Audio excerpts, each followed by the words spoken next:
Hello friends, welcome to the new episode of my channel I Prince. তো জিদ্দার lion নিয়ে আর একটা ভয়ঙ্কর update নিয়ে চলে এসেছি এবং এটাও আমার বক্তব্য নয়, এটা রাহিয়ান রাফি নিজে তার সোশ্যাল হ্যান্ডেল অর্থাৎ ফেসবুকে নিজে ব্যাপারটা জানিয়েছে এবং এটা যদি হয় ভাই তাই লেগে যাবে।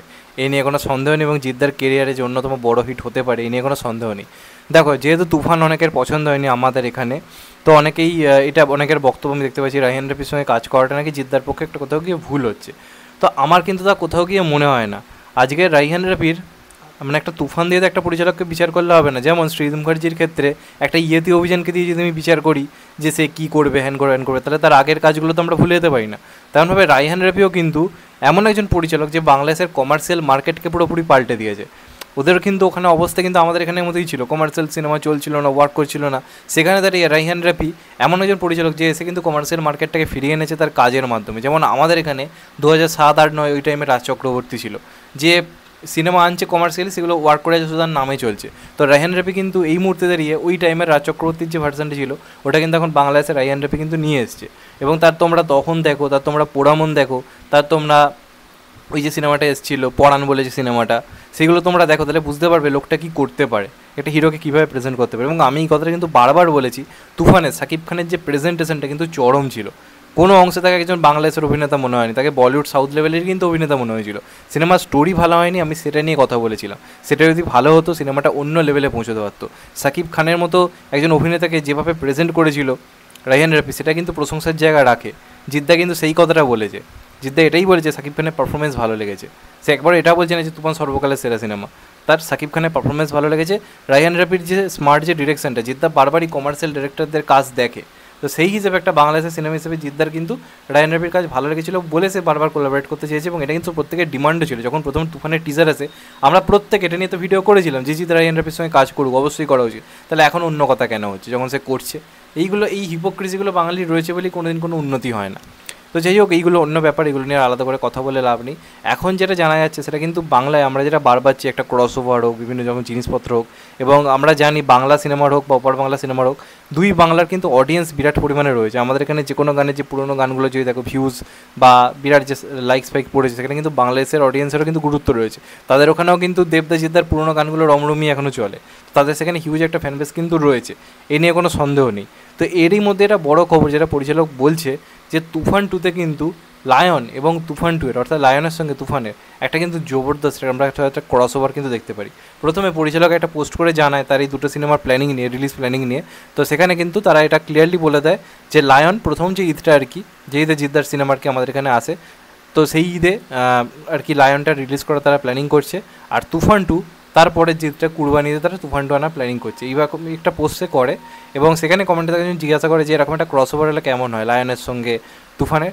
তখন পরিচালক ওখানে ক্লিয়ারলি লিখে দেয় কমেন্ট বক্সে যে তুফান 2তে হয়তো হতে পারে।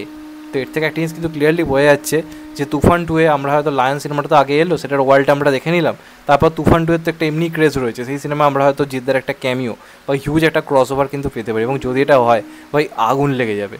ওখানে সাকিব খানের তো ভয়ঙ্কর একটা ফ্যানবেস রয়েছে, প্লাস জিদ্দারও নিজস্ব একটা ফ্যানবেস রয়েছে। এই দুই ফ্যানবেস যদি মিলে যায় তা ভাই এ নিয়ে কোনো সন্দেহ নেই। এবং এখানেও একটা ভালো রকম অডিয়েন্স কিন্তু টানবে, সেই অডিয়েন্সের জন্য নয় যারা শুধুমাত্র শহরতলির অডিয়েন্স, ওই অডিয়েন্স দরকারই নেই। এই সিনেমার অডিয়েন্স গোটা বাংলা জুড়ে থাকবে।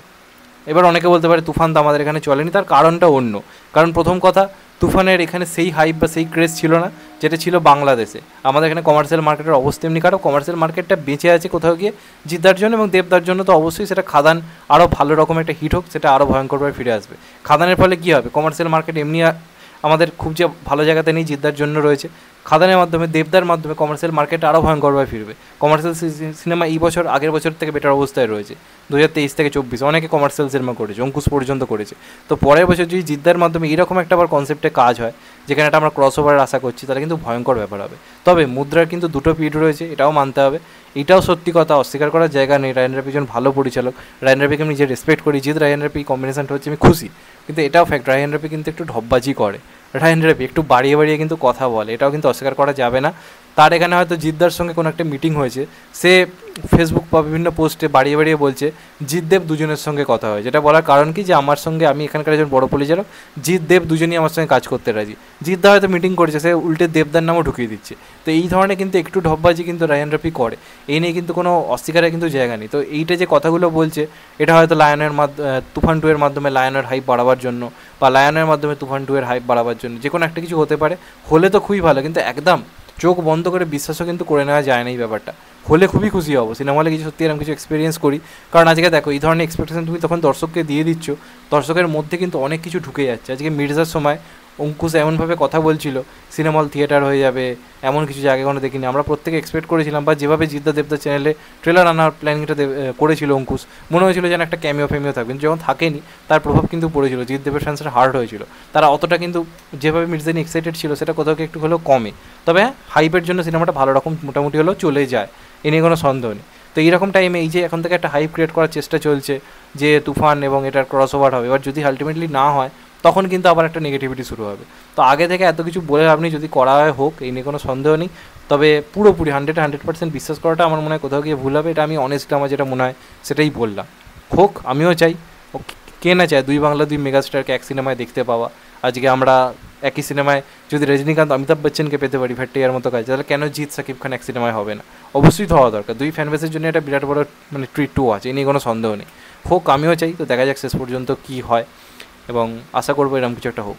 তোমাদের এটা নিয়ে কি মতামত অবশ্যই কমেন্ট করে জানিও। চ্যানেলটা নতুন হলে চ্যানেলটা সাবস্ক্রাইব করে দিও and get the bell icon. ভালো থেকো সবাই, টেক কেয়ার, নমস্কার, আবার দেখা হবে। এখন তো বাই, সবাই ভালো থেকো, সুস্থ থেকো, নমস্কার, টেক কেয়ার, আবার দেখা হবে। ভালো থেকো সবাই, টেক কেয়ার।